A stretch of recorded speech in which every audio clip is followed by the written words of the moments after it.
정부, 사적 보험사, 병원, 환자 이렇게 정책이 바뀌면서 가장 누가 이익을 받느냐 피해를 받느냐가 그게 지금 취지랑 어떤 의미인지를 모르겠어요. 그걸 좀 정확히 해줘야 되는 부분도 있을 것 같고. 안녕하세요. 제아부부입니다. 항상 이렇게 좀 밝은 모습으로 영상을 많이 찍었는데 오늘은 좀 핫 이슈 도수치료 관리급여에 대해서 좀 환자분한테도 안내를 해드리고 정확한 팩트가 뭔지도 좀 말씀드리려고 영상을 찍고 있습니다. 일단 도수치료 관리급여에 대한 기본적인 정보를 드리자면 쉽게 말해서 도수치료 같은 경우는 비급여였죠. 병원마다 금액도 따르게 책정이 됐었고 치료 시간도 병원마다 다 다르게 실비보험이라는 보험을 적용을 받았습니다. 관리급여는 약간 급여화 되는데 나라에서 관리를 하는 개념인 거죠. 그래서 이번에 7월 1일부터 도수치료가 관리급여 항목으로 변경될 예정이죠. 가격은 정해진 것 같아요. 43,850원. 그래서 이거는 30분 기준으로 정해졌고요. 고딘부담금. 그래서 환자가 95%를 내는 구조입니다. 그래서 41,658원. 횟수는 주 2회로 해가지고요. 총 연 15회. 수술 후 재활 같은 경우는 24회 됐습니다. 참 안타까운 내용인 것 같아요.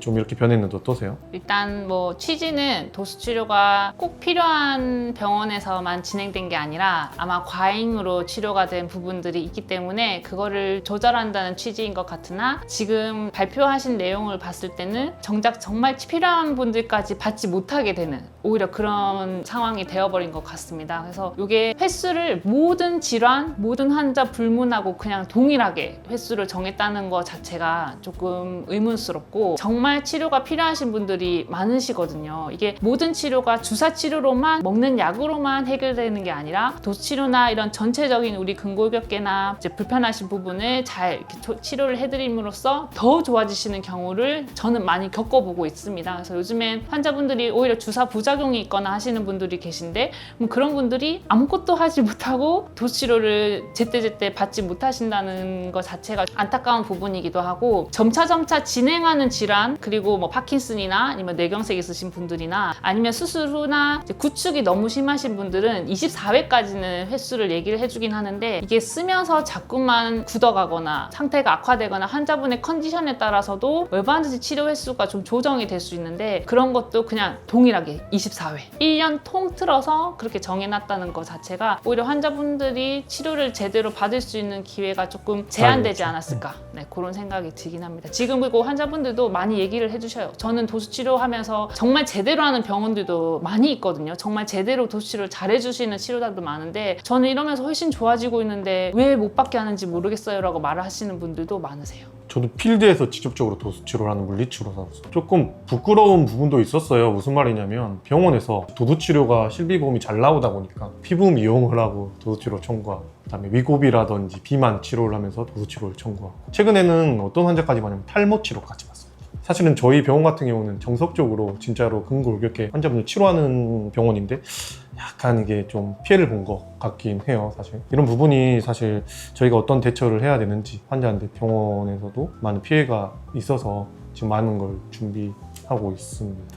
팀장님한테 한번 질문을 할 건데 마케팅하고 저 영상 찍잖아요. 쉽게 말해서 이 관리급여가 제가 이제 사실 커피값으로 비유를 많이 하거든요. 그러면 금액이 정해져 버렸어요. 예를 들어서 원래 10만 원이었는데 43,000원 꼴로 바뀌었잖아요. 100만 원을 우리가 프로그램을 만들었는데 무조건 40만 원으로 끊어야 된다. 그럼 모든 마케팅 회사는 40만 원이 돼야 되고 그다음에 고객한테 15명만 할 수 있다. 과연 그러면은 이거를 100만 원짜리가 40만 원짜리가 됐을 때 그만한 퀄리티가 나올지 좋은 직원들이 잘 유지가 될지 그래서 지금 일어난 현실적인 일이 뭐냐면 위쪽이나 아래쪽이나 도수치료실 다 축소하고 물리치료 선생님을 인원을 권고사직 많이 줄이는 과정들이 왔어요. 그래서 이런 비율을 사실은 이제 환자분들한테 조금 와닿게 하기 위해서 이런 좀 비율을 많이를 하거든요. 요즘에 나오는 이야기가 병원에 바로 와서 도수치료를 못 받을 수도 있어요. 무슨 말이냐면 1회에서 4회 정도 2주 간격으로 일반 물리치료나 심플 엑서사이즈에서 한 10분 정도 치료를 받은 후 효과가 없으면 그 다음에 도수치료를 처방한다. 요게 하나가 또 있고요. 정말 말도 안 되죠. 그냥 아파서 왔는데 저 도수치료 받고 싶어요 했는데 못 받는 게 되는 거예요. 그러면은 4번 다른 치료하고 전기치료라든지 하고 안 되면 도수치료해라 이런 개념이 들어가 버리고요. 또 하나 추가를 또 말씀드리고 싶은 게 뭐냐면 15회가 끝났어요. 그러면 나는 생돈 주고 받고 싶다. 이 또한 안 됩니다. 네, 놀랍죠. 이게 아프면서 그럼 어디 가야 되냐? 내 돈 주고 똑같은 치료를 받고 싶은데도 못 받는 경우. 그러면 외부에 가든지 불법적인 성향이 있는 거 가서 치료를 하겠죠. 이게 참 어떻게 정책이 아무리 짧은 시간 안에 이렇게 만들려고 해도 이렇게 돼버렸는지는 태부 공지 같은 거는 아직 정확하게는 나오진 않았지만 이렇게 지금 나오는 가까이서 말하는 정도가 한 요 정도. 그래서 예를 들면 직장인분들은 토요일밖에 못 오시는 분도 계세요. 그러면은 저는 근데 주사 부작용이 너무 심해서 주사 못 맞아요. 당장 좀 통증을 호소시켜주세요 하시면 보통은 도수치료 하시면서 솔직히 한두 번 하시고 많이 좋아지는 분들도 계시거든요. 그러면 그분들은 일단은 그냥 기본 물리치료를 4번은 오셔야 돼요. 그러면 토요일마다 4번 오시면 그분은 한 달 동안 그렇게 기본 물리치료를 받고 그 다음에 하실 수 있는 거예요. 그래서 받고 싶을 때 바로 받으실 수가 없고 요것도 조금 문제의 소지가 있지 않을까. PD님이 말씀하신 것처럼 그러면 왜 이렇게 바꾸고 있냐? 자, 이해관계가 엮인 사람들을 보면 딱 알 수 있어요. 여기 이해관계가 엮인 분들은 정부, 사적 보험사, 그 다음에 병원, 환자. 그러면 이렇게 정책이 바뀌면서 가장 누가 이익을 받느냐, 피해를 받느냐가 중요한 것 같아요. 딱 봐도 예민한 부분이라서 이거는 사실 영상에 나와야 되나 아니야 되나 싶은데, 자, 그럼 가장 손해를 본 사람 말이에요. 환자죠. 방금도 말씀드렸다시피 더 치료를 받고 싶어도 못 받고 1시간 치료를 받고 싶어도 30분밖에 못 받고 퀄리티가 좋은 그런 치료 환경 선생님들이 병원의 경영에 의해서 권고사직을 당하면서 좋은 선생님이 오히려 과연 공부를 더 열심히 해서 더 질적 치료를 제공할 건가, 이거는 정말 의구심이 드는 부분인 거죠. 그렇습니다. 조금 변화가 많을 것 같아요. 앞으로도 좀 지금 뭐 도수치료 아니더라도 비급여 많죠. 체해충격파라든지 뭐 비급여 주사제라든지, 그리고 꼭 저희 과 아니더라도 다른 과들도 굉장히 많죠. 이게 처음에 도수치료가 지금 실비보험이 1등이에요. 국가에서 1번으로 대장을 건든 건데 이게 아마 이제 계속 하나하나씩 잡아가면서 뭔가 환자의 혜택은 많이 줄지 않을까 하는 생각이 굉장히 많이 듭니다. 주일에 지금 돌아가는 사람들은 연 15회로 제한이 되면 이게 한 3개월 하면 횟수가 네. 끝나는 네. 거예요. 그 이후에는 뭐 어떻게 괜찮으세요?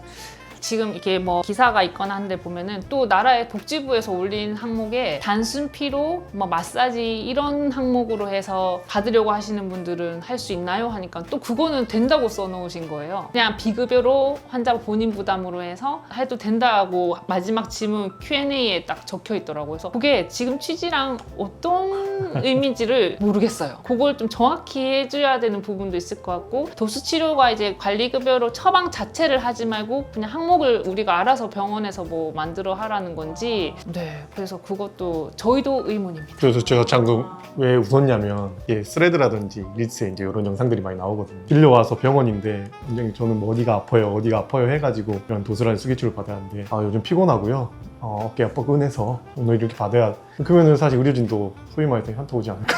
그게 과연 병원에서 해야 될 그죠? 정말 진짜. 근데 그거는 가능하고 아픈 사람은 불가능하고. 저도 이게 그 스레드 내용에서 모든 사람들이 이해를 못하고 있지만 저도 사실 저희도. 이해를 못하겠어요. 그래서 이게 뭐지라는 생각이 들어요. 그죠. 근데 이 문제가 이걸 다 모르세요. 방금도 영상 찍기 전에 한 2분 정도 상담하고 왔거든요. 한 20-30분 동안 이야기하는데 보험사도 이걸 숨기는 것 같기도 하고. 저희가 지금 7월 1일 과정에서 한 6월달 정도에 그 혼란이 없어야 되기 때문에 기존 환자분들은 어떻게 이제 좀 좋은 정보와 함께 그걸 빨리 좀 알고 계시면 혼란이 없고 정확하게 치료받을 수 있기 때문에 그걸 좀 요즘에 안내하고 있습니다. 네, 더 정확하게 또 나오는 소식이 있으면 저희가 알려드리도록 하겠습니다. 일단은 지금 상담 굉장히 많이 들어가고 있는데요. 어제 한 분 상담한 분들은 파킨슨 신경계 치료 환자분인데, 아무래도 파킨슨이니까 계속 꾸준한 관리가 필요하거든요. 시민들은 주에 2회씩 꾸준히 오셨던 분인데, 이제 그분은 이제 앞으로도 치료가 꼭 필요한 분인데 이제 연 15회로 옮긴 거예요. 너무 황당해 하시더라고요. 너무 어이없어 하시고 앞으로 어떻게 해야 되냐. 1시간 치료를 했던 분이 30분을 치료하니까 그러면 30분 동안 스트레칭하고 끝나야 돼? 라고 이야기를 해버리고, 그러면 뭐 나는 산에서 운동해야지 뭐, 이렇게까지 농담식으로 이야기를 하시는데, 15회가 끝나도 처음 말씀드린 것처럼 치료적 명목하에 내 돈을 더 들여서 치료도 안 되니까, 이 병원 안에 존재, 이런 재활이라는 존재에 참 어떻게 보면 위기 아닌 위기. 병원도 마찬가지겠지만 환자분들한테 과연 치료하는 공간이 완전히 사라진 것 같은 느낌이 들기도 합니다. 저희가 7월에 관리급여가 되면서 시스템이 많이 바뀌지만 처음에 똑똑재활의학과의 그 첫 마인드 변함없이 환자분들께 좋은 치료를 제공해 드리도록 하겠습니다. 또 다른 소식 있으면 저희가 정보를 잘 정리해서 전달해 드리도록 하겠습니다. 이 정보 저희 인스타그램이 제일 빠를 수가 있습니다. 감사합니다.